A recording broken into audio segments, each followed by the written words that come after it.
Welcome to Conversations with Big Rich. This is an interview-style podcast. These interviewed are all involved in the off-road industry. Being involved, like all of my guests are, is a lifestyle, not just a job. I talk to past, present, and future legends, as well as business owners, employees, media, and land use warriors. Men and women who have found their way into this exciting and addictive lifestyle we call off-road. We discuss their personal history, struggles, successes, and reboots. We dive into what drives them to stay active in off-road. We all hope to shed some light on how to find a path into this world that we live and love and call off-road. Whether you're crawling the Red Rocks of Moab or hauling your toys to the trail, Maxxis has the tires you can trust for performance and durability. 4 wheels or 2. Maxxis tires are the choice of champions because they know that whether for work or play, for fun or competition, Maxxis tires deliver. Choose Maxxis. Tread victoriously. Have you seen 4Low magazine yet? 4Low magazine is a high-quality, well-written, four-wheel drive-focused magazine for the enthusiast market. If you still love the idea of a printed magazine, something to save and read at any time, 4Low is the magazine for you. 4Low cannot be found in stores, but you can have it delivered to your home or place of business. Visit 4lowmagazine.com to order your subscription today. My guest this week has always been an adventurous soul, first with her family following her dad's military career in Okinawa and then to Panama, then joining her future husband Loren on his Road's End to Road's End trip, and now preparing for the 2025 Rebel Rally. This guest would be Patricia Upton. Good morning, Patricia Upton. So glad to have you on here. It's been a while since we've had a chance to talk. I don't know if you remember, but my wife and I came down and visited you and Loren in AZ about possibly doing some ghostwriting for you for the book. And we got to spend quite a few hours with you guys talking, and it's good to get back in touch with you. Yes, it's good to talk with you, Rich. So let's jump right into this crazy story of yours. And, we'll touch on Loren too, but I want this story to be about Patricia. So where were you born and raised? I was born in New Jersey, Dover, New Jersey in 1953. And it was only by my grandmother, my maternal grandmother, insisting that my mother come home to New Jersey to have the baby, because mom was out in Pendleton, California. Dad had been shipped off he was en route to Korea, but things changed and they got waylaid in Japan. He was with the Marine Corps. Okay. And my grandmother says, no, you're not going to stay out there and have the baby by yourself. You're coming back. So she flew out there, and then I don't know how pregnant mom was with me, but everything was closed up in Pendleton, and mom went back to New Jersey, and that's where I ended up being born. So I've always said I was traveling before I was born. There you go. And how long were you in New Jersey? Did the duration of the war? No, I think I'm trying to remember from stories. I believe I was 9 months old, so maybe a year. So maybe a year and a half. We lived with my grandparents in New Jersey. And Dad came back from Japan, and that was when I met my father. I mean, I have no recollection, of course, but right. I was a year old when I met my dad, and then he was stationed on the East Coast in, let me think, it was Quantico, there we go, Virginia. Okay. I got to think of the Marine Corps bases. And we lived there for a few years, and then he was shipped back to Japan. Mom was pregnant with my sister, so she went back to New Jersey, and that's where my sister was born. And when Dad came back from that tour of duty, we were transferred to North Carolina, Camp Lejeune. Okay. And lived there. And is that the time that you more recollect? Yeah, I can remember Tarawa Terrace we lived in Tarawa Terrace, which is base housing, and then we moved to another base housing called Cape Heart housing. So we lived there for 4 years, give or take, maybe 3. I have to go by how old everybody was because I don't remember dates or Right. years.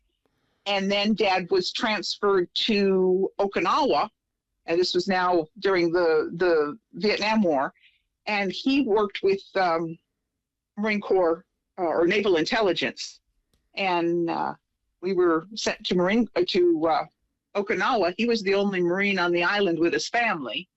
All the other Marines were en route to and from either, the theater or back to the U.S. And we were the only Marine Corps family on the island. So our house and we lived off base, and our house kind of became the refuge for some of these young Marine Corps guys to get away from the base and get more of a home environment. And I can remember many a weekend when there'd be 15 or 20, young Marines flaked out in the yard, in the living room, everywhere, just to get into a home setting instead of in barracks. Right. Shelley spent time in Okinawa too. She was only like 4 or 5 years old, but her dad was in the Air Force and was stationed there, or living there, and then going into Vietnam and back out and stuff. He was he was in Da Nang for most of it, but that was their thing too, off base. She said that that one time she came out to open up the door to go to school, and there was a spider web and a big spider over the door opening. Oh my God, you just made my skin crawl. Not a fan of spiders, huh? I really don't remember being afraid of spiders until we were in Okinawa. And all of a sudden they had these big, ugly spiders that would appear, just overnight. I'd go into the bathroom, and of course everything's tiled. The house was built by Okinawans, so the bathrooms were all tile. I mean, everything. The whole tub shower was all little tiles. And I remember going in and flicking on the light to go to the bathroom in the middle of the night, and there was this huge spider up in the corner. It was at least 3 feet up in the corner of the bathroom. And I had to go wake my dad up because I wouldn't go to the bathroom until he killed the spider. Yeah, make my skin crawl. That's one thing I have never, ever liked. So you're in Okinawa. How long were you there approximately? We were there 4 years. 4 years. Wow. I did 4th, 5th, 6th, and 7th grade. So I think we got there at the beginning of my 4th grade year, and we left the summer after my 7th grade. So that had to be 62 to 66, give or take. Yeah. All right. Yeah, Shelley was there later than that. So then, what was school like for you? Military, living off base, but I would imagine you were still going to the base for school. Right. Yes. We lived just off base. The base was literally 100 yards from us. The post, the guard post to get onto Machinado, the base at Machinado, which was an army base. But we lived off base. We lived. Days were spent going down to the coral reefs and wandering around on the coral reefs during low tide, or walking on the seawall, or wandering through the sugarcane fields. That was the fun part. I mean, I don't know how much kids do outdoors nowadays that compared to what we did, but we were free range. Right. Dad would whistle when it was time to come home because we didn't have street lights. That was dirt. The roads were dirt. Playing marbles in the street, riding bikes. You learned to ride a bike real well because everything was coral, and you knew if you fell, you were going to get lacerated. So it built character in some respects. Right, but even at the young age, you were an explorer. Oh yeah. What was in the house? It was. I mean, at that time, television was provided military, and it didn't come on at 4 o'clock in the afternoon. So you didn't sit around when you weren't in school and watch TV. There was nothing to watch. So yeah, you were gone. Right. And if it was a rainy day, Mom would pack my sister and I up, and we'd go down to downtown Naha and do what she called Black Market Alley, which was just covered little shops and tiny little holes in the wall, but it was all under various little roofs. So one roof kind of overlapped another roof. So you could spend all day in there, not get wet. And she would, just go down there. She'd sewed a lot. So she'd go down and buy material and that sort of thing. And we just kind of tagged along. And I can just remember the bright colors and fabrics and pots, pans, you name it. It was all sold there. Right. Um, Did you, one of the things that Shelley said that she really liked about Okinawa that she can remember was the access to lobster. I don't ever remember lobster. I don't remember lobster. Wow. I remember, swimming in the tidal pools and some of the smaller tidal pools, that sort of thing. But I don't ever remember. I wasn't much of a seafood person back when I was a kid that I can remember. So I don't remember that. Yeah, she said that they got back from Okinawa, they were down in LA somewhere, and they went to a restaurant with family, and she wanted to order lobster because that's what she always got to eat on the island. And instead of being like $1 or whatever, it was, $10 or $15 for lobster here. And, she couldn't understand why she couldn't have lobster. Yes. So then what, as you went through school, what kind of studies I would imagine you were pretty studious, having met you. No, I wasn't. I hated school. I really didn't like school. It was a waste of time. I didn't want to be there until I can remember 6th grade. Was my first year that I can actually remember geography. And I thought, oh, finally a subject I can latch on to. And I just soaked that in. I thought that was the greatest thing in the world was geography, learning about countries and GNPs and culture and customs and drawing maps and plotting the capitals and the main roads and seaports and that sort of thing. And if I hadn't gotten good grades in geography, it probably would have wiped me out. But yeah, I was geography was my favorite. And after Okinawa, did your dad stay in the service? Did he come? He did. For another few years, he was transferred to Headquarters Marine Corps. So we lived in Woodbridge, Virginia, and he did, I'm trying to remember if it was a year or two, maybe it was just the last year. I don't remember. I have to really start thinking on some of this, but he worked Headquarters Marine Corps for at least a year, maybe 2. And then he retired after 21 years in the Marine Corps and went to work for the Defense Intelligence Agency. Okay. And went to quote unquote school somewhere in Maryland, I believe, and learned Spanish. And I believe I don't know if he learned at that time. I think it was just the Spanish he learned at that time. And he came home one day in, early, 69, late 68, probably late 68, and said, oh, we got orders. We're being transferred to the Philippines. And we thought, oh, geez, we just came back from that part of the world. Now, not that it was the same as Okinawa, because obviously it wasn't, but it was in the same area. Right. And it just kind of, okay, fine. Well, at least, we're on the move. Let's go. Well, about 2 weeks later, he came home and said, oh, plans changed. We're going to Panama. And we said, oh, yeah. Oh, nice. And okay.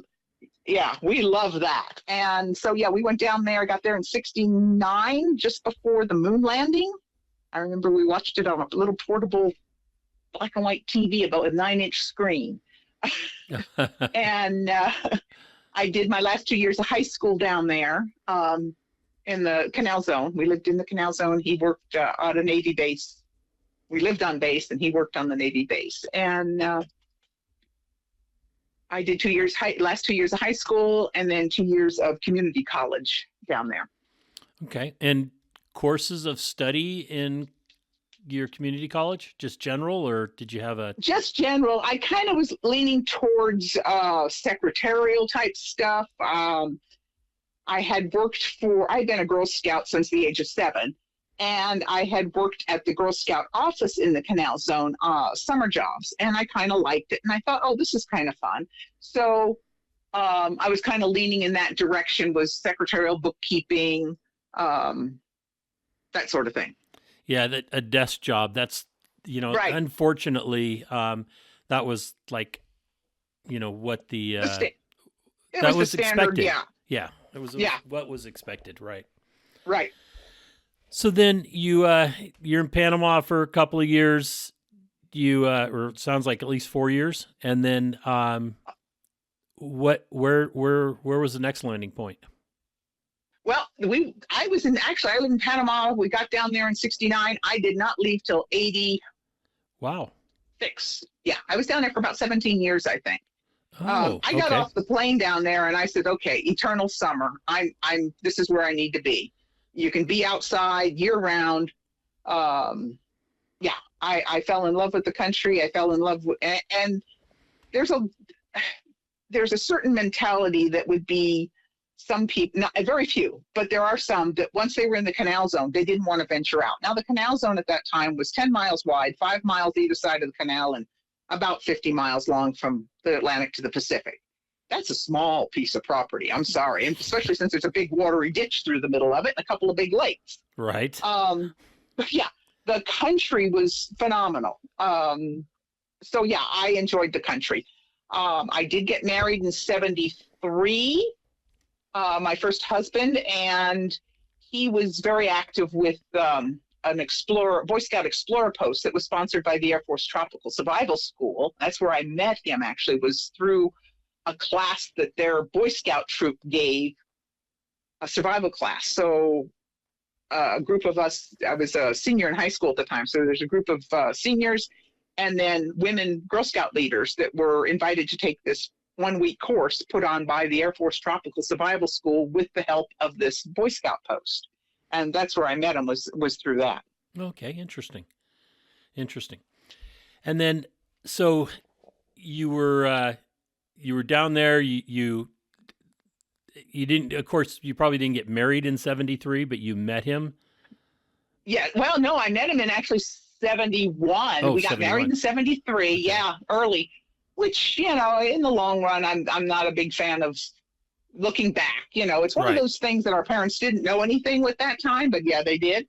But I mean, we lived. I mean, we were together for till '80. I can't think. '83, '84. We had a daughter, and I mean, he was outdoorsy. We did 4-wheel drive trips. We were members of the off-road, what they called the Panama Mud Chuggers, 4-wheel drive club. We did lots of 4-wheel drive trips into Panama, into the back country. Right. Because everything off the main road, the Pan American Highway that came down from Costa Rica, or the one that went across the isthmus, everything else was basically off-road. Yes. So there was, a whole country in there that you could, explore. So we did a lot of off-roading. Short little trip down to the Darien in '75, I think, early '75, February '75. We couldn't get too far. And yeah, early '75. But yeah, I worked, and by then I was working for the Girl Scouts full time. I was their main secretary receptionist, and enjoyed it because it was a desk job, but it wasn't necessarily, you weren't tied to a desk. I mean, it was a jack of all trades job, which is kind of what I need to be doing, something that doesn't keep me sitting for 8 hours a day. Right.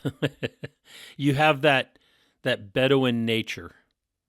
There's something in my feet that just got to keep moving. And even in the office, there would be days that might be really bad, and you might be at the desk most of the day typing up forms or flyers, and at that time it was with mimeographs. This was before computers, and yeah.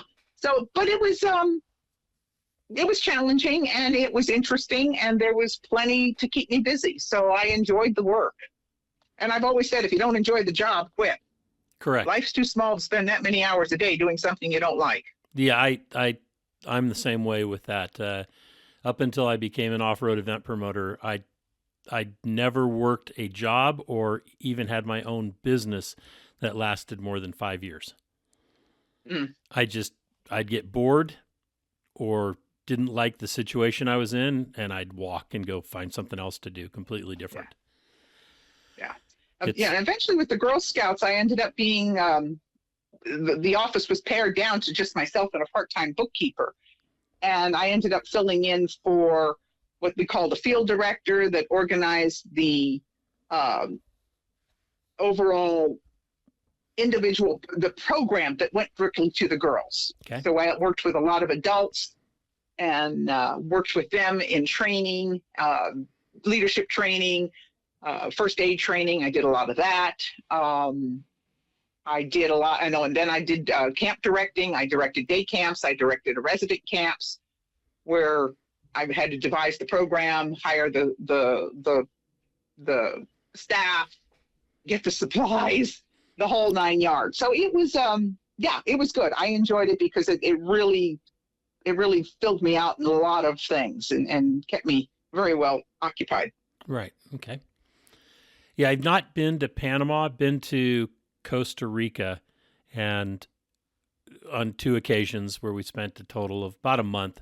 And but I understand that the 2 countries tropically and, vegetation wise and everything are very similar.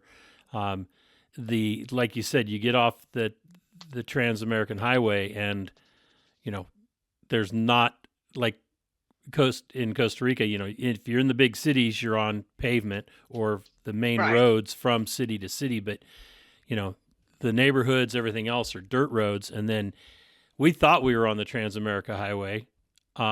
We weren't. And I thought, man, this is an awfully rough road for people to go from one country to the next. And we were back out in the jungle somewhere.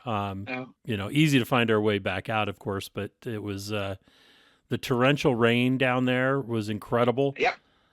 Couldn't believe how much it rained. Yeah. If you're there during rainy season, it not only does it rain, and you can almost set your clock by rain. I mean, it would, 1 o'clock in the afternoon, it might start raining, and it will absolutely pour. The Panamanians call their emergency flashers flashies. So you put your flashies on and your windshield wipers on as fast as they'll go, and you still can't see anything. And then just everyone pulls off the road until it kind of lets up in another 30 minutes, and it'll finally ease up, and you can see where you're going, and you move on. But it rains. Deafening downpours. Right. Yeah, what I was surprised with is we were there the first time in the rainy season, and then we left for 3 weeks. We came back for another 2 to 3 weeks, and they said, "Oh, you're in the dry season now." Mm-hmm. And where all the rivers were really overflowing, and it just rained every day for for at least part of the day. To all of a sudden, Right. For the 3 weeks we were down there was no rain, and it was almost parched. And I was like, I can't believe that just that short period of time, there was no shoulder season. It was like on or off. Right. Exactly. I once talked to a friend of mine that he was a hydrologist that worked for the Canal Zone government. And I said, well, how do you determine when dry season starts? And, he got this real thoughtful look on his face, and he contemplated it, and he looked at me, he says, well, 2 weeks after the last rain. I said, okay. So that's when they officially say it's dry season. So in the Canal Zone, the ground would dry up because you don't really water much, because it's all going to come back, and the water's all what goes to the canal anyway. So sometimes you have to be careful about your water, and the ground will dry up to the point where your yard is, you can see big cracks in the ground because of all the fact that it has dried up so much. But it's cooler. It's usually a few degrees cooler during dry season. There's usually a little bit more of a breeze that blows off the water, which is where the coolness comes from. When I say few degrees, it may get down into the lower 90s instead of the higher 90s, but still, it's more refreshing than the rainy season, where it's 99% humidity and 99 degrees. Right. So you're spending your life there. you're still a U.S. citizen? Oh yeah. Okay, because Yeah. you were on the U.S. zone, the canal zone. Right. I lived in the canal zone, and then I worked in the canal zone. Of course, then with the treaty, everything switched, and bits and pieces were, gradually given back to Panama. And then in 86, the Girl Scouts from New York came down. The head office came down and said that due to the treaties, that they had to close our office and move it to a different location and go to an all volunteer office staff. And I thought, well, I need to work at this point. Not with my husband. I need to have, housing and that sort of stuff and a job. And so that's what kind of was the spark for me to go full time with the expedition with Loren. Before that, I was only going on a part-time basis as photographer, but when they basically said, if you want to volunteer, fine. I said, well, I need an income, sorry. And they said, okay. And I just packed it up in mid 86 and said, see ya. So you were divorced, I would imagine, at that point. Yes. You were doing photography for Loren. How did you meet Loren to where you started doing the photography for his trip? Funny story. My ex-husband introduced us. Okay. Loren was down there when Loren first came down to Panama in late 74, in driving a Ford F-250 pickup truck. I mean, dual rear wheels, huge raised, massive looking thing, huge front bumper, and California license plates. The first thing that crosses your mind when you see something like that in Panama or the canal zone is this guy thinks he's driving to South America. What does he think he's doing? He's crazy. And so I don't know, somewhere along the line, my husband saw him and stopped him and talked to him and said, well, come on home for dinner. So my ex-husband brought him home for dinner, and we got the story. And he thought he didn't realize that, there was no road through, as most people didn't in those days. And so we said, well, we can kind of help you out here because we know people through our jungle survival connections and the Boy Scouts that have access to maps. And at that time, you could get, connections with the military and get first aid kits from them and that sort of thing. So we kind of did what we could to get him information, maps, first aid kits, whatever supplies, water purification tablets, whatever we could come up with for him. And to send him on his way, which is basically what happened. He left late 74, early 75, I forget, probably closer to early 75 for his attempt to go through the Darien Gap at that time. And that was in the Ford. And that was in the Ford, right? And that's the. He did not make it on that trip. That's correct. That's the one that unfortunately was the really heartbreaking one. A volunteer that was with him, he put out letters at the Balboa Yacht Club. Because at that time, people were backpacking through the Darien Gap. It didn't have the reputation as it has now. And in fact, there was a British company that used to run hiking tours through there from Panama to Colombia. So he put out a flyer at the Balboa Yacht Club, which is kind of where all the backpackers and people trying to get through either by hiring on a boat or finding groups to backpack with would put their notices. And he met up with a gentleman there, Larry. And Larry was a little older than Loren. Loren was, I think, 49 at the time. Larry was a few years older and had a prosthetic foot. I don't remember which one. He'd lost it in a not a motorcycle accident, a lawnmower accident. Anyway, wow. Larry was a medic. He was a medic in the Army, former medic in the Army, and he kind of acted as the expedition's medic and cook because he really couldn't go out on trail and work or anything like that, but he could, do things around the camp. And Loren, the Ford was just overloaded, and he had problems with it, and they were 7 miles off a gravel road that was being pushed through by one of the U.S. construction companies. And he broke an entire axle housing, not just the axle shaft.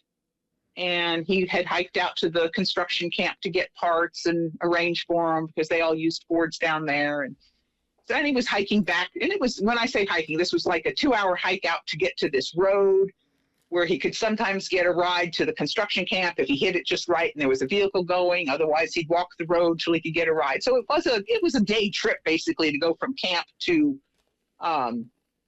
the construction camp. So he'd be back and forth, arranging for supplies and then back in camp. And he'd go out and search trail for a few days and come back in camp for a few days.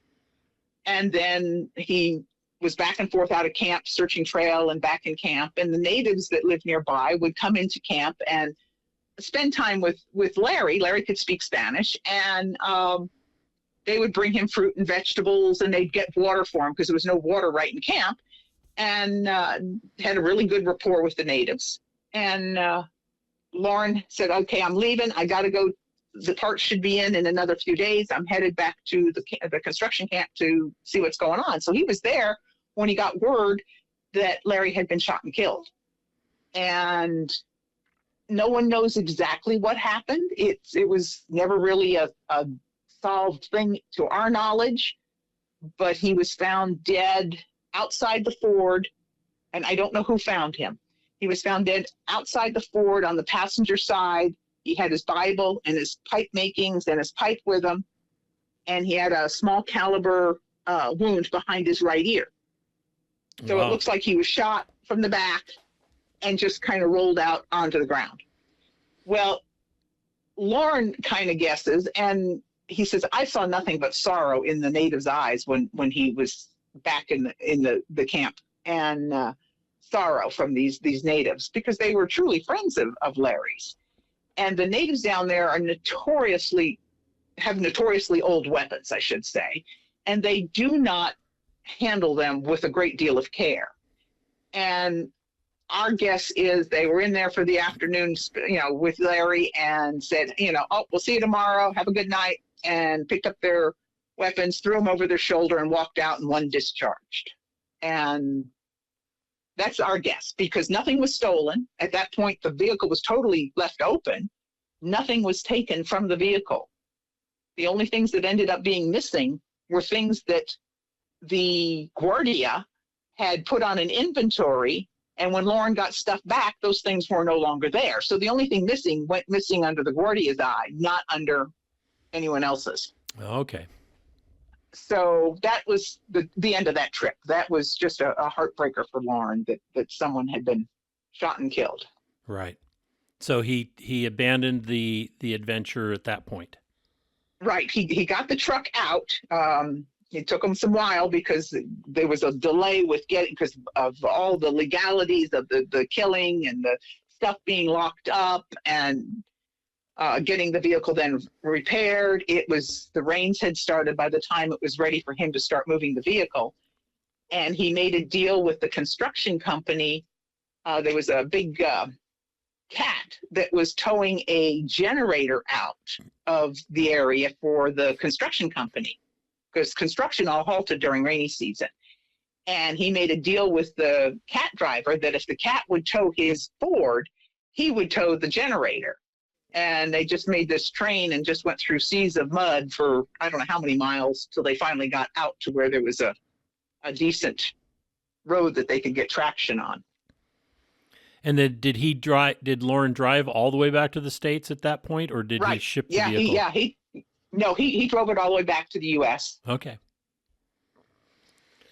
And then he decided to do the Jeep trip with a 66?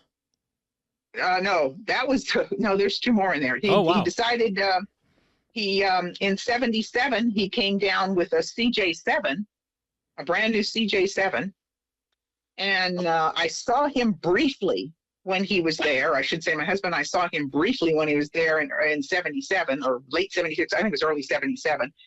And he basically, by then had the where, he knew the connection. So he made his connections, did everything, got all his gear, met a kid at the Balboa Yacht Club, a young Canadian by the name of John Blake, who said, yeah, he'd love to go. So they took off in the CJ7 in early 77, and they left the doors to the Jeep because it was a soft top. They left the doors to the Jeep with my husband and I to store, along with like heavy sleeping bags, heavy clothes that they weren't going to need through the dairy and that sort of thing.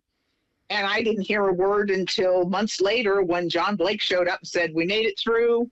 I need to pick up the stuff. So he took the stuff and left. And that was actually the last connection I had with Loren, even though that was not a direct connection. That would have been sometime in April, maybe, of 77. I think I read an article. I don't think so. That was the last I'd heard of him. But anyway, that particular trip, I later found out, Loren, they were high in the Andean mountains of Ecuador, and they made it through the Darien Gap. But he had done about 8 to 10 miles on top of dugouts through the swamps because the rains were coming. And Loren had wanted an all-land crossing. He was willing to cross rivers but not travel up or down them. Well, the rains were coming. He had to get out, so he traveled about 8 to 10 miles up the river to get to dry land. That point became moot several weeks later when in the Andean mountains, the road turned and Loren didn't, and the whole vehicle went over a 300-foot embankment. Oh. So that put an end to that trip. It was, that was a total loss.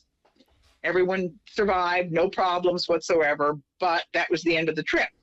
And I didn't hear about that until years later. And then he was back down in 79, never heard from him, never saw him. I don't know whether I was living on the Atlantic side at that time or whether I was in the States on stateside leave, because it would have been, Christmas, January when he was down there. And that's usually when we would take our stateside leave. So I don't know for sure where I was in 79 when he came through. So never heard from him in 79.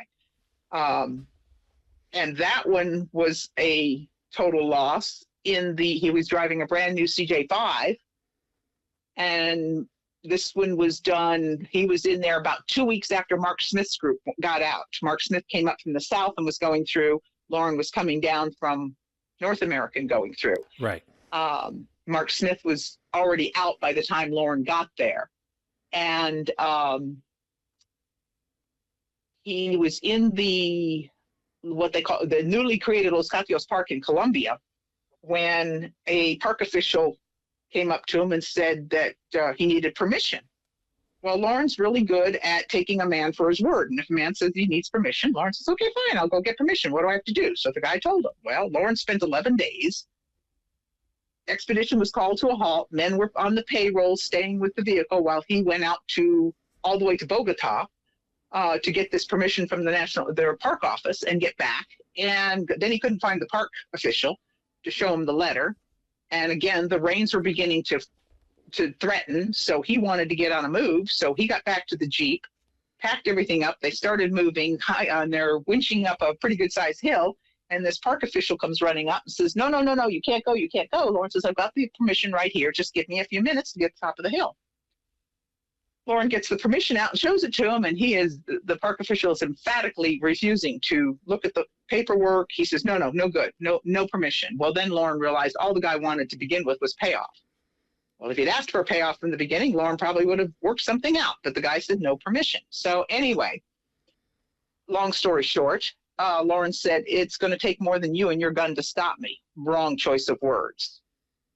Man came back the next day with more men and more guns. So that vehicle was taken. That vehicle was left to the jungles. The hood of it, I have a picture of the hood this would have been in 79 is when this was abandoned. I have a picture of the hood that was taken in 86, I believe, maybe 87, by a motorcyclist, Helga Pedersen, that was going through the Darien Gap. And the hood was in a village of Viajao in Colombia. Wow. And he took a picture of the hood and gave it to me. So whatever happened to the rest of it, who knows? But I'm sure it was just cannibalized for bits and pieces and parts because nobody could drive it. Right. I mean, there was nowhere to go with it. So that was the end of the 79 one. So it wasn't until 84 when he started the fourth trip, and that was in the CJ5, the 1966 CJ5. And that's when I found out he was back. A mutual friend said, "Oh, that guy that was going to the Darien Gap, years ago is back." Well, I hadn't seen or heard from him since 77, and it's now 84.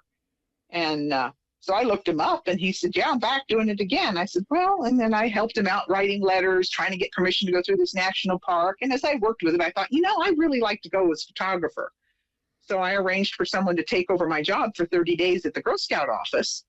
I had just arranged for the bookkeeper to come on full time.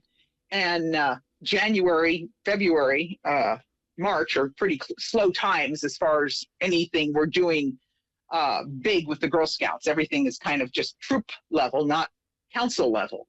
So I said, I can arrange for, 30 days and go as photographer. So his nephew had flown down from the States. So there was his nephew, Lawrence, and myself. And then Ed Culberson on his motorcycle came down from the States and kind of signed on to go and split costs of the guides and the food for those first 30 days in 85 actually is when we left in February 85 to begin that crossing. And by then it was all grown back over again, correct? Oh yeah. The jungle now, yeah, because we're not cutting down big trees. Right. First of all, Lauren, now I gotta tell my dog to be quiet. When Mark Smith went through, he had chainsaws and hired 20 some odd natives. And when Loren followed him through there, he says it was a freaking highway when you got down there. I mean, it was, 10 feet wide and just leveled. And so when you start cutting the bigger trees, then it's a little bit more of a work issue. Well, Loren was only going down there with axes and machetes. He was strictly, he wanted it as a romantic high adventure in the classical sense of an expedition. And he hired natives to work with axes and machetes. So nothing really big was cut. And it's once you start cutting the bigger trees that allow that sunlight to get to the jungle floor, do you have more undergrowth popping up. And so it was pretty well overgrown by 84, 85 when we got down there. And vines, small trees, leaves, exposed roots, these were all much more of a problem than, because you could usually work your way around a tree of any size. And navigation, were you guys, was it because he already knew the area? But it's really hard when you're in a jungle to truly navigate, by sight. At least heading in distance. I mean, because right, your distance may be only 20 feet. Right. So how did they navigate? I mean, he knew he wanted to stay on land. That was the overriding goal to do this, was to remain on land through the Darien Gap. Cross rivers, but don't travel up or down them.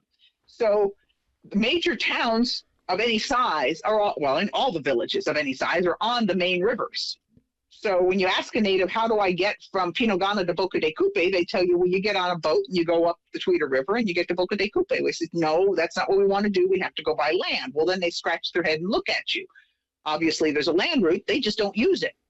So we were very fortunate. 84 was a little bit more trying, or 85, the first season in there was a little more trying because we were just hiring local people as we went and not getting the best. We had a few good guys working for us, but on a whole, not really the greatest. In the next season, in 86, we had found Margarita, who had worked for Loren on both previous expeditions. So Margarita was our chief guide, and he knew what Loren needed as far as getting through the Darien Gap. If it wasn't for Margarita, we'd still be down there wandering around in circles. He's the one that could find a land route. He could read the land. He was from the Darien.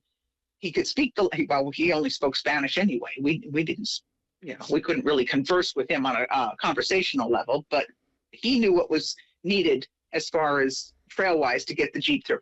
He got a little confused sometimes as to how steep a side hill the Jeep could do, and a couple of times we had to reroute when we come across this place. He says, okay, we're going to go up here. Well, that's too great an incline there for us to do. We can't do that side hill. We have to find a way around that. Okay. So we'd work away, send men out and find a way and get around it. So navigation was strictly by our guides.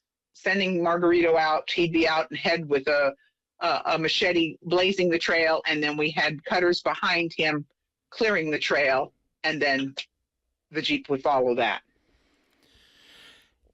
And then what about navigation for outside of the Darien? Because did you just follow existing roads, or was there open? We did. We stayed traversing? on the Pan American. Yeah, we stayed on the Pan American all the way down through South America, and then as we got to Punta Arenas, which everyone thinks is the end of the road. Well, at that time when we were down there, which was '87. We talked to people in the village or in the town, and we said, look, we want to drive as far south as we can. We're not going to, we're not out to blaze a trail. We just want to drive on, a gravel road, whatever you got that still is considered a road and as far south as we can go. They said, oh, yeah, great. No, the Pope had been there, I don't know, several months before, and had held a ceremony at a Boy Scout camp that was south of Punta Arenas. And they gave us directions, and sure enough, we found this road that went down past Punta Arenas I don't remember. I think it was 38 miles further south than Punta Arenas. And we ended up right on the Beagle Channel and, no, Straits of Magellan, wrong place, Straits of Magellan. And that was as far as we could drive. So we considered that the end of the road, because it was from road's end to road's end that was the goal. Right. All on land, and we drove as far as we could. Well, at that point, we also found out we had free transportation across the Atlantic. I had gone to shipping companies in Lima and then in Santiago, and one of them in Santiago said, yeah. They said, call us in a couple of weeks. I said, okay. So after we had done this, gone to the far south as we could below Punta Arenas, got back to town that night and called the office the next morning. They says, yes, we've got a ship that will take you from port here in Chile, Talcahuano, to Cape Town, South Africa. It's not coming in for a couple of months, but it'll be free passage for the Jeep and the two of you.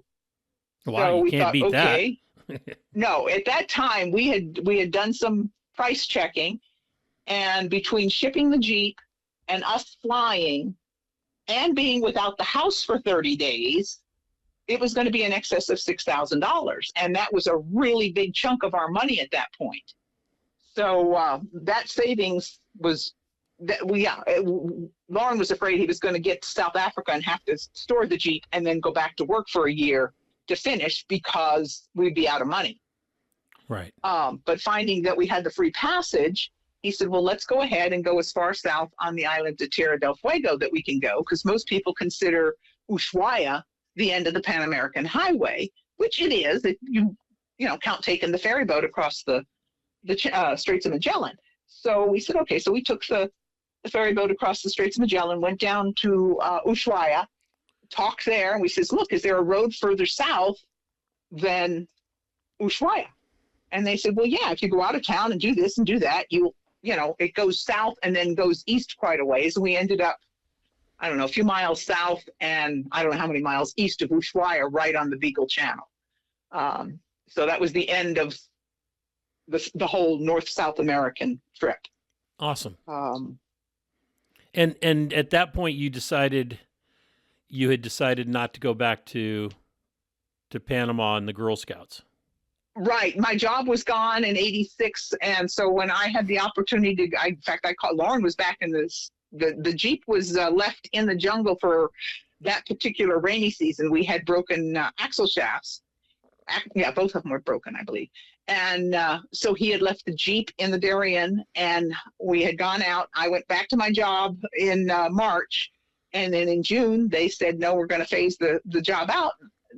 you got a month left. I said, okay. So I finished the month out and called Loren. I said, I can go full time. Because at that point, I was not going to go full time because I still had a job. But once I found my job was phased out, he said, sure, why not? So that's when I went full time with it. And you said you had a daughter? Right. My daughter, Carrie. Right. She didn't make the trip with you? No, she was quite young, and she was very, it was one of those things when I had the opportunity, when I was going to leave Panama, I thought, do I want to just, move her to the States and uproot her? And I thought, no, her dad's very good. Her dad's got good daycare for her. She's in school with people she knows. And I thought, no, I cannot pull her out of her known environment. Right. And fortunately, she adapted quite well. She's as blonde-haired and blue-eyed as they come and speaks Spanish like a true Panamanian. And she has fortunately gotten the travel bug from me and has, she has just been, I don't know how many places. Right now, she's been the last several years, her home base is kind of between a place in Canada where her husband lives, and then she goes to, because she hasn't been able to get her paperwork to work in Canada yet. So she goes back to Valdez, Alaska, and works in Valdez. And then he flies over and they ski, because that's what they seem to live for, is the winter sports. And she's been to Japan, several countries, South America, Central America, several in Europe, not Africa yet. That's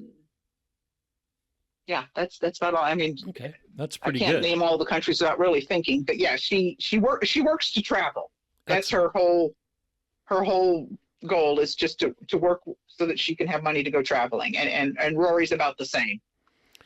So then you guys find yourself in Cape Town, and you're working full time for Loren. You're the photographer right along, and now that you're in Africa, you guys, there's still, from Cape Town you can go south, correct? Right. Yes. The furthest road south in Africa is located at what they call Cape Agulhas, further south than Cape Town, and it's now, I've seen pictures taken over the last several years of friends that have gone there. And of course, you can't get to the plaque like we could. We parked right next to the plaque, backed the Jeep up there. The waves are crashing on the rocks just behind the Jeep, and that's the Indian Ocean and the Atlantic are crashing against each other at that point. Nowadays, you can't get anywhere near to the plaque that says you're at the furthest road south on the African continent. But yeah, we got right there, and that's what we considered the beginning of the trip through Africa. And then you took a couple of more years to make the next trip, make it all the way up to Norway, correct? Yeah, Africa alone was about a year. A year. Okay. We spent about 6 months in South Africa, seeing what we could see there, all on a pretty tight budget. And over into what was called Southwest Africa at that time, which is now called Namibia. And spent about 6 months, sightseeing around those two countries, and then started north through Africa. And it was about 6 months through Africa, through the rest of Africa. And having been in South Africa at that time because of the apartheid government, we would be denied entry into Kenya and Tanzania. So we actually talked to, I think it was the Kenyan embassy in Zambia, and he says, it's all political. He says he has no control over it. He says, but if you show up at a border with a passport that is newer than 6 months, they'll want to see your old passport. Because that was the thing, is you just got a new passport that didn't have any indication of where you'd ever been. And he says, no, if you have a passport that's newer than 6 months old, they're going to want to see your old passport. So both of those countries were out. So we were relegated to going through Zambia at that time. Botswana and Zambia had relations with South Africa. So they were all, easy enough to travel through. And then once we left Zambia, we crossed into Zaire. and Zaire was the first country that we had definite road problems, finding roads. Navigation came in. We had to buy the newest maps before we left South Africa that showed what roads no longer existed. We had talked with a couple in Johannesburg that had gone overland through Africa about a year before us. And that was great because, I mean, you got to South Africa and you started asking questions about, oh, do you know anyone that's gone through Africa? Overland. And it's like, oh, no, you'll be shot, you'll be killed, you'll be this, you'll be that, you'll be maimed, you'll be, eaten, whatever. And we said, well, have you done it? Well, no. Do you know someone that did it? Well, no. Well, where's your information from? Well, I know somebody who knew somebody who knows somebody that, whatever. And it's just, no, we need to get a little bit better information than that. And this was before internet, so it wasn't like you could go online and check a forum or something and find out, or Facebook, and find out who's done what and where. Overlander wasn't around. So we called the South African Automobile Association, and we talked to a gentleman there, and he says, well, yes, there is a couple that did this about a year ago. Let me get in touch with them and see if they would like to meet you. Well, a couple days later, we were together. We were invited into their house. We spent weeks with them. We pored over their maps and their journals and made notes about where you could get fuel, where you couldn't get fuel, where's a good place to camp. And then, of course, when they left, they went through Zaire and then Central African Republic, and then they stayed to the west, going up to cross from North Africa into Gibraltar. Well, we wanted to swing then to the east because we had to remain on land, and in order to do that, we had to go through Sudan to get into Egypt, and that was our land route. So we at least had two countries there where we could share, they could give us a lot of information and knowledge on. And that was what we did. We spent, like I said, a 3 weeks with them going over all sorts of maps and journals and taking notes and just getting as much information as we could from them. So up to that point, once you're still in North Africa, was there times where you just felt like this is our last day? We are not going to survive this day? Because of whether it would be wild animals, people, governments. There were several frustrating days going through Africa because of wild animals were never an issue. Insects were bad. The tsetse flies were tenacious and extremely, bad in some places. You get to an area, beautiful area, and you think, why does anyone live here? Gorgeous creek, and all of a sudden you realize it's the tsetse flies. There's no animals, there's no people, there's no nothing. So insects were by far horrible. Governments and border crossings and checkpoints within the countries were at the whim of whoever was manning them. It was, however they wanted to do it, whenever they wanted to do it, that sort of thing. And then we did have in Sudan, and illness. I came down with malaria. Oh. We'd been taking the anti-malarial pills for, at that point, 5 months, or 4.5 months. And since we'd left South Africa, and we'd run out because we didn't realize it was going to take us that long to get through Africa. We had broken springs were plagued us all through Africa. Anyway, so I had come down with malaria by the time we'd reached Khartoum and was hospitalized for a couple of days. And after I was released from the hospital, we started making preps to get north through Africa, through Sudan into Egypt, and we had to have special permission to cross where we wanted to cross because it was not unnecessary. It was not really where they don't do it. There's no border check there. There's nothing. So we got a special letter written by the Egyptian government in Khartoum giving us permission to cross at that point, thank goodness. And left Khartoum and headed north. Well, I don't remember how many days we were out of Khartoum, up the Nile River. We were following the Nile River. Our navigation was pretty much following our noses at that point. Our compass had died. and was no longer viable. And we had a map, but How accurate it was, who knows? It wasn't really a topo map, unfortunately. And we were working our way, within reason, close to the Nile River. This is June, so it was pretty hot.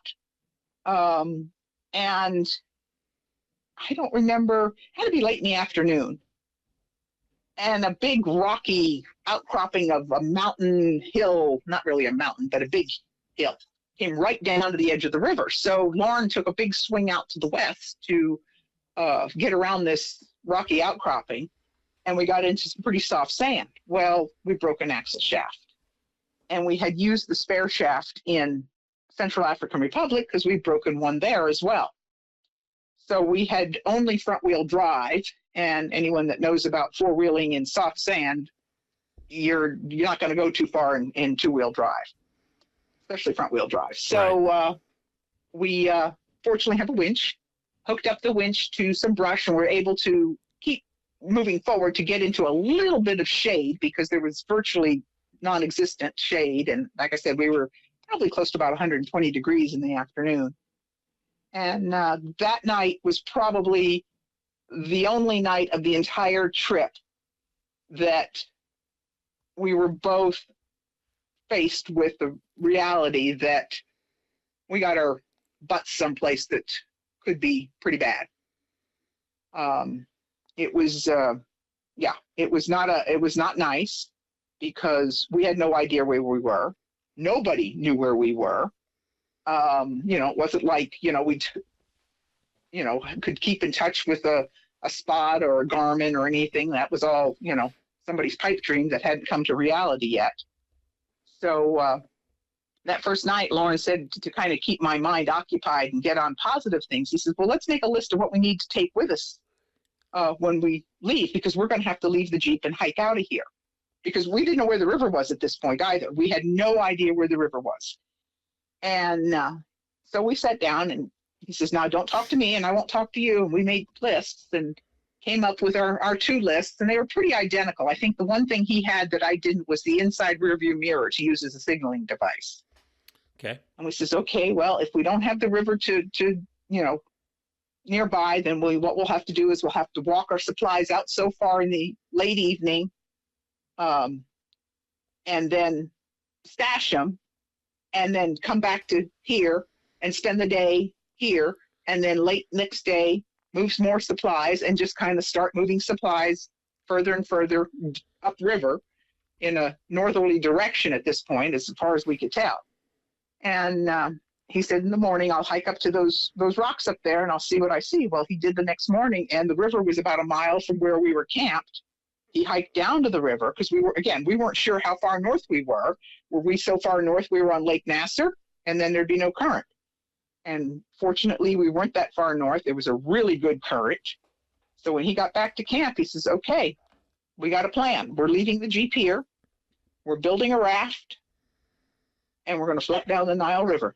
And we used a tin box that was in the back of the Jeep that held our kitchen supplies, sealed it with some silicone sealant, used some tamarisk branches for outriggers, took the empty jerry cans that we had for fuel, put all the fuel in the Jeep, used those as flotation devices on this, and we put our supplies in this box. We were in the water. We weren't in our raft.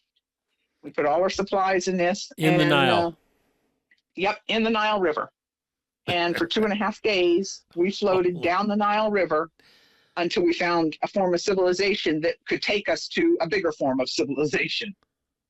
Wow. And that particular breakdown between everything that went wrong from that point on, because there were all sorts of things. The Nile River went into flood, highest it had been since 46. Railroad tracks going north were washed out. I was stuck in Khartoum. Loren had gone back out to the Jeep, so he was at the Jeep. I was waiting for the supplies to arrive, and now there's no train going north. So I can't get out of Khartoum. I could get an international flight out of Khartoum, but I couldn't get any other transportation out of Khartoum going north. And I took about 2 weeks, 10 days knocking on doors, and finally through the United Nations development program, they had the loan of a Belgium C-130 Hercules. to fly relief supplies up to the village of Wadi Halfa, which is where the train would have gone if it had gone. And from there, I could hire someone to take me upriver to where Loren and what we call Broken Axle Camp was. So it was a total of 70 days for a 15-minute repair job. We'd gone to free-floating axles after the axle problems in the Darien. And if you're familiar, you don't even jack the vehicle up to replace the axle shaft. You just unbolt the hub flange, pull it out, put the new axle shaft in, put it back on, and you're done. Crazy. So, yeah. But And that was the other than the Audubon, that was the closest life-threatening experience we had. The Audubon was just totally, those were two crazy people on the Audubon. They just drive way too fast. before we get to that, I got to ask a question about floating down the Nile. You always hear about the Nile crocodiles. Yeah. Did you guys? I think literally I was in denial because it was one of those things that there were so many other priorities in our survival that they weren't even on my radar. It was like, I don't want to know about them. They're not there. We're just going to make this work. We're going to get through this. And we had no issues. Now, when we got to the village of Wadi Halfa, which is where we ended up when we found this little guy that would take us by his ratty old truck through the desert to the village of Wadi Halfa, we were taken to the Crocodile Hotel. And there on the wall over the door was a Nile crocodile. So they do exist. But my guess, and this is just my uneducated guess, is that there was nothing out there where we were. We were the only thing out there that was edible. I didn't see a bird. I didn't see an animal coming down to the river for water. There was nothing. There was, it was desert. So there was nothing out there. So I think in my mind, and I'm sticking to it, that the crocodile tends to hang around places where it knows it can get food, i.e. the villages that are throwing their trash into the river and their garbage and that sort of thing. So if they're sticking around those places, then out where we were, where there was nothing. That's my thought. Right. Okay. Makes sense. And that's a good thing. I think there's only a couple of things that if I was in a situation, I've always said I don't want to come face to face with a polar bear. And I don't want to be floating on something that's not really substantial around Nile crocodiles. Right. So those are the things I've always tried to, the things that in my mind I want to avoid. Yes. Definitely. Most definitely. So you guys get the Jeep fixed and you get your 15-minute repair that took 70 days. Yeah. And you get moving again. Yes. And 36 miles and 4.5 hours, and we were on a tarred road in Egypt. Oh, my Lord. Yep. Wow. And we knew from that point on there would be some form of a surface road under the tires. And that was really, really a good feeling. Right. I can imagine. So then you get to Egypt, and you at this point are you still the adventure photographer employee, or have you guys? No, Lauren. No, our relationship had developed. Maybe South America, late in South America, '87, but definitely by Africa. So, I was still definitely a photographer. Right. You look at any of the pictures I take, or any of the pictures of the expedition, I should say, and if you find one of me in it, it's rare because I was always behind the camera instead of in front of it. Correct. Right. Okay. And so then, so you're in Egypt, and now you're finding roads to continue north. Right. What was the next step? Through Egypt, we spent some time outside the pyramids. It was a great little campground just outside the pyramids for $1 a night, safe, secure, really nice, lots of shade. Spent some time there, did some sightseeing in Cairo, and then we had to go straight through Cairo. Oh my gosh. Cairo was and when we were there, and this is now '86, or 87. No, it would have been 88. It would have been middle of 88, early 88, September 88. Yeah, September, October 88. There we go. Sorry. Was a city of 15 million people. And I think every one of them drove something. It could have been a bicycle. It could have been an ox cart. It could have been an ice cream cart, a trash truck, a taxi, a bus. And I've never seen so much traffic in my entire life and so much disregard for laws and policemen and traffic lights. It was just crazy. So we had to go all the way through Cairo to get to the Sinai. There's a tunnel underneath the Suez Canal. So you drive through this very modern tunnel underneath the Suez Canal into the Sinai. And then through the Sinai, we went from Egypt into Israel. They were and have been on relations. And once we got into Israel, we found out there was no way we were going to be able to drive from Israel into Jordan. And definitely the only other option was Lebanon, and that was definitely out. This was just 4 years after four and a half years after the Marine Corps barracks bombing in Beirut.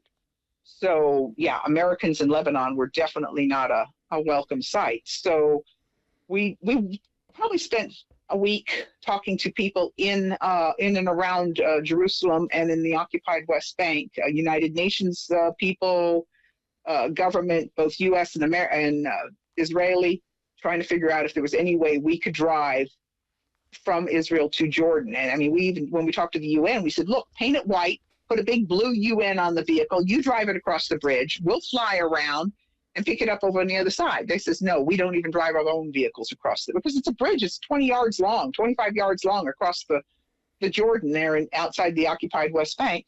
And when we're talking bridge, we're talking just a little flat little thing. Nope, couldn't do it. They had to walk across the bridge and it picked up on the other side. So there was no way we were going to be able to drive across. So we ended up going back into Egypt and shipping by ferry up to Aqaba, Jordan. And we thought we were going to go up Airport Street, which goes right along the Israeli border, thinking maybe we'll come into some point where we can see if we could, sneak across the border. Well, as we got further out of Aqaba, the Airport Street began to angle further away from the border than we wanted it to, because there's no way we wanted to travel through open desert to the border. We'd surely get in trouble for that. Right. So we ended up coming back into Aqaba and going up the main road through the rest of Jordan, into Syria, through Syria, Turkey, and into Bulgaria, and then into Romania. And in Romania, we were to get our paperwork to enter the Soviet Union, because at that time it was the Soviet Union. And all travel was regulated by their official tourist agency called Intourist. And we'd gone to the Intourist office in Cairo, and we said, okay, this is where we want to enter. This is what we want to do. This is the route we want to take. And they says, okay. And we said, and can we pick the paperwork up in Romania when we get to Bucharest? They said, yeah, because it was going to be 10 days, 2 weeks, something like that. And we said, yeah, okay. So we walked into the Bucharest office of Intourist, and they had no idea who we were, what we wanted, or what we were doing. They said, oh, it'll take a couple of weeks to get the paperwork. We said, well, this was now late October. We said, well, we're not going to go to Norway any later. This is crazy. So we ended up going across Europe and getting to England, crossing the channel at Calais, and through the connections we'd made with the Land Rover Club, Loren was able to find a place to stay on a potato ranch just outside Canterbury. And he stayed on their potato farm for the winter. I went back to the States and got a job, stayed with my mother, and worked for 4 months, 3 months, whatever it was. I was back there and wrote a lot of letters looking for sponsorship. We got a lot of products and a little bit of money, not much. Our biggest sponsor, of course, was our transportation to Africa. But Permatex silicon sealant, Loctite company, sent us $500 for using their product to seal up the tin box that we floated down the Nile in. Yeah. And you had pictures of it, right? Oh, yeah. And I rejoined Loren in in England in April. I think it was April. And then we took off back across the channel to Cali, and then picked up where we left off and went through Belgium, the Netherlands, and then what was West Germany and East Germany, and into Poland, and then into the Soviet Union. We'd arranged for all the in-tourist stuff in London before we left there. So we had our whole packet, and you could travel no more than 500 kilometers a day. You couldn't travel before daylight or after dark. You could only stay in pre-approved campsites and tourist motels, that sort of thing.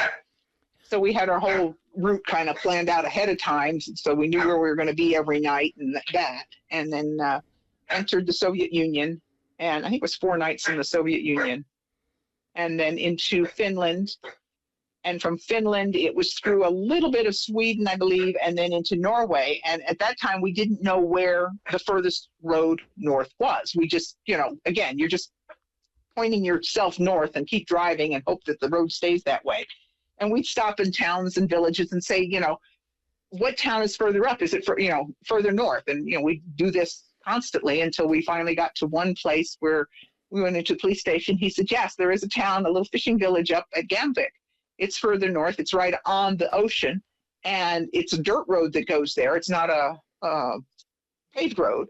In fact, it was a dirt road that was just a little bit wider than it wasn't really 2 lanes wide, but it was so straight and there was no vegetation that it had little pull-offs. So if you saw a car coming, you went off to the pull-off and let them go by, and vice versa. And there was virtually no traffic anyway.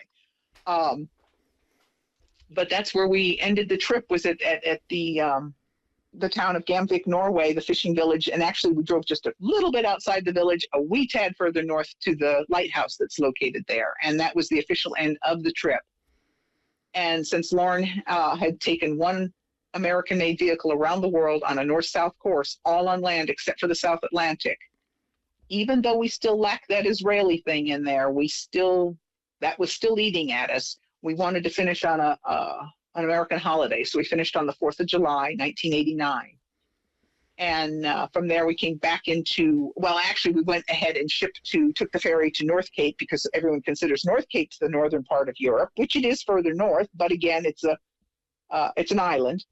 There's now a bridge there, so you wouldn't have to take the ferry. But we went as far north on the island of North Cape, then came back into Europe and shipped back to the States.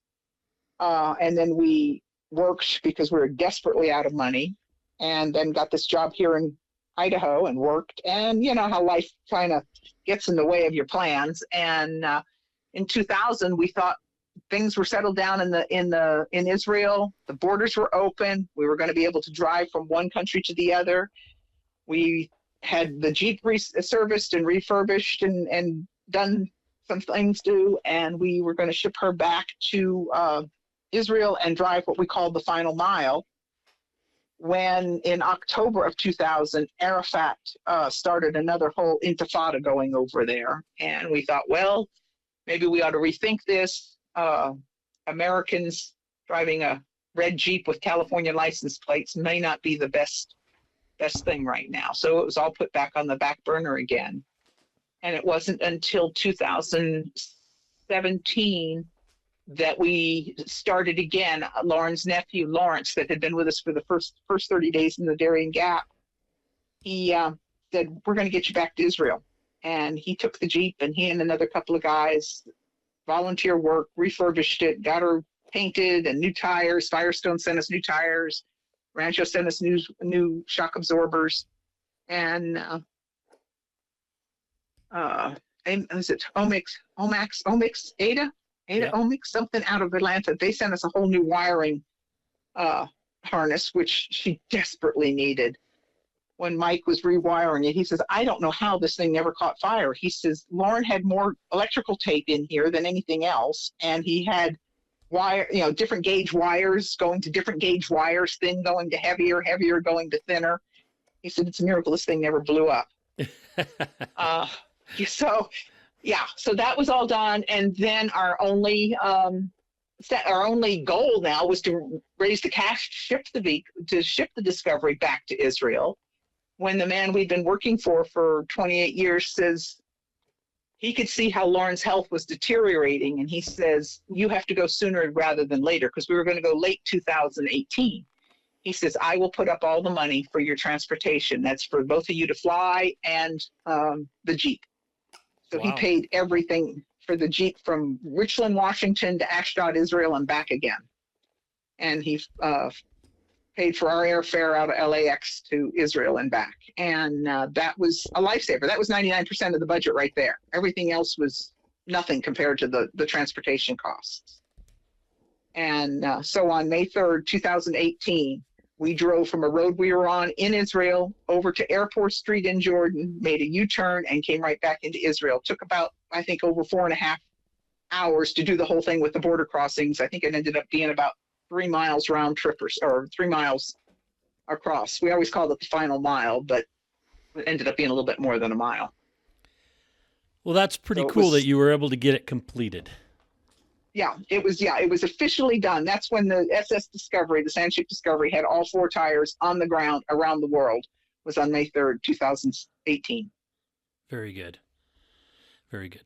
And so you were working for this guy. What were you doing? The glorified term would have been residential property manager. Okay. It was a family home up here in Idaho, summer home that he used spring, summer, fall. We did everything. You named it. We repaired, we replaced, we put boats in the water, we serviced them, we took ATVs and serviced them, cooked, cleaned, gardened, built decks, built docks. You name it, we did it. It was basically anything and everything you could do to maintain it's about a 3,000 square foot log home up here in Idaho for him. And it was great because it was closed down in the winter time. So we'd shut everything down and head south for the winter. That's when we saw you and Shelley down in Arizona, as we were down there for the winter. Right. So it allowed us the freedom of getting out of the cold, getting into desert and that sort of thing. And, but still coming back, in spring and starting all over again. Excellent. And so then you've got an adventure coming up this year that yes, that will actually be there alongside you, or actually during the days will be behind you, but you're going to be on the Rebelle. Yes. So talk about how that all came about. Something both that my father had instilled in me from an early age was there's no such word as can't. You may not want to, you may not be able to because you're too short or, something like that. There's some things that you may not be able to do, but that doesn't mean you can't do them. So I always grew up with that kind of mental philosophy. And then after meeting Loren, of course, it was, if it doesn't work, damn it, make it work. And a man is only as good as his word. So those things are kind of always been kind of my guiding things in life. And we were sitting, Connie and, a whole group of us were sitting around a campfire chat in Pacific Northwest Expo Overland last year in Redmond, Oregon. And mostly women talking to a couple of past rebels, asking questions, that sort of thing. A couple of rookie rebels that were going to be running in 2024. And it was something I had known about for several years because I'd known people that had been in it. And I'd kind of watched it online and I thought, I'd like to be able to be involved in this. Maybe set up tables and chairs, be a timekeeper, carry luggage, just that sort of thing. That's more my interest in it at that point. And I don't know, something was said and someone asked me something. I said, yeah, I'd kind of like to be involved with the Rebelle. And Connie Rodman stood up out in the middle of the audience and she said, no, I take that back. She stood up and came walking over to me. This is still while this whole thing's going on. And she squats down next to me and she says, are you serious? You want to be in the Rebelle? And I thought, well, yeah. So here we are, both of us. We've now announced to a whole group of people that we're going to do the Rebelle. So it was one of those things that, okay, we're going to do the Rebelle. And it was an eye opener. After, let's see, I think it was sometime in August, I finally got together because of our schedules. I couldn't get with Connie until after Overland Expo West, and she lives in Denver, or near Denver. So I spent some time with her there, and we started working on budgets and lists of sponsors and equipment and this and that and vehicle, and just, it was like, oh my gosh, now I'm totally overwhelmed. And so yeah, it was an eye opener to begin with. But you start like anything. How do you eat an elephant? One bite at a time. Well, we're doing it one bite at a time. And Overland Expo East, we're standing around chatting Thursday night before the events even started with some people, and I don't know, there's 5 or 6 of us. Connie's there, her husband's there, Azure O'Neill and someone else, and we're just all kind of talking, and a couple of other guys walk into the group and talking, and Connie just starts kind of tapping me, and she says, Patty. I look at her and she says, we've got a vehicle. And I just kind of look at her totally dumbfounded, because she could have been speaking Greek and I would have understood it as well. She says, no, we got a vehicle for the Rebelle. And she kind of points to this gentleman across the circle from us. And he looks at me. He says, yes, you have a vehicle for the Rebelle Rally. This man was Matt Feldman from AEV Conversions. Oh my God, you talk about jaw dropping. They're loaning us a 2023 Rubicon Wrangler to run in the Rebelle. And he is so fascinated with the story of the sand ship discovery and what we've done with it that he's going to do the best to make the 2023 look like a 66 CJ5. Totally impossible, but he's going to do the best to make it look like that. He just wants to capitalize on the discovery. Right. And people have asked, why aren't you running the discovery? Well, she's seen her miles. She's done her thing, and she is totally top heavy and unstable in sand dunes. Right. And you need to have the stability in sand dunes. Right. Yes. All her weight is high. She has very little weight low. So yeah, I said, no, as much as I would like to, she just, not the vehicle for the Rebelle. I had that as a question mark here in my notes. So. Oh, yeah. I mean, as much as it would be great if we could just even have her out on the site. That would be terrific. Here she is. But yeah, right now she's actually in a museum in Manhattan, Kansas, in the Midwest Dream Car Collection. Nice. She's on display there, and I'm looking at other museums, and I've been in contact with the San Diego Auto Museum, and they are definitely showing some interest, and probably early 2026, which works out because I still want to take her to some shows this year to display her with the vehicle that will be running in the Rebelle. So we'll see what comes of it. Excellent. And how did you meet Connie? Through Overland Expo several years ago. I knew of her for a while, and then actually met her 2.5 years ago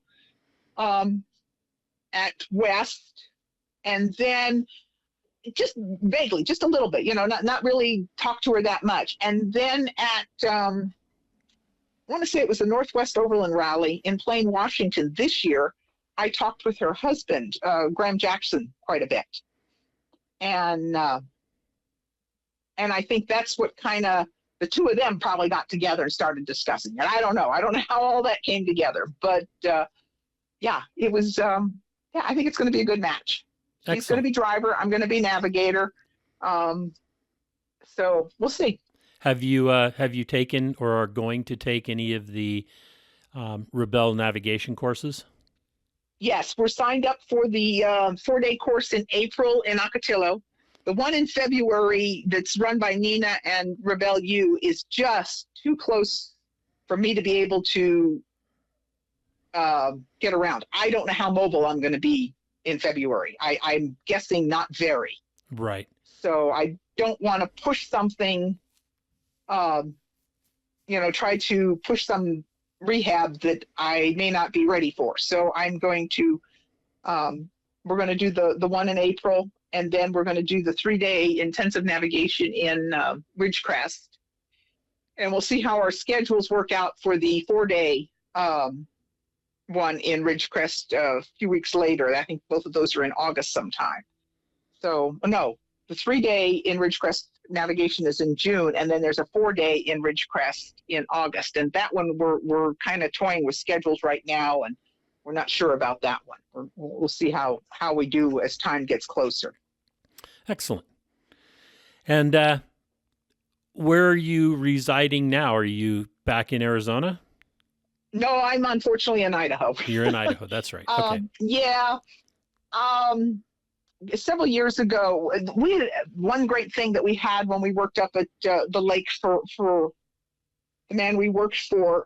We had an apartment over the garage, so we didn't have any room or board, or room, I should say. We didn't pay water, we didn't pay utilities, we didn't pay rent. That was all part of the package while we worked there. Well, when Loren's illness took quite a turn and he could no longer do those stairs to get downstairs and for doctor's appointments or whatever, because the apartment was upstairs. I had to find a place here in town to move to. So fortunately, I found a little tiny old home here in town that's got a big piece of property around it, right on the river, although it's, way above the river, but it's a gorgeous location. It's in town, but you wouldn't know it. It's a dead end, so I don't have anybody right here in front of me. I look out over the town. So it's been very convenient living in town. But I'm not a winter person, and I'm definitely not a winter person when I can't get around. If I can get out and put my cleats on and walk, I'm good, but that's not going to be for a while yet. So. Right. Okay.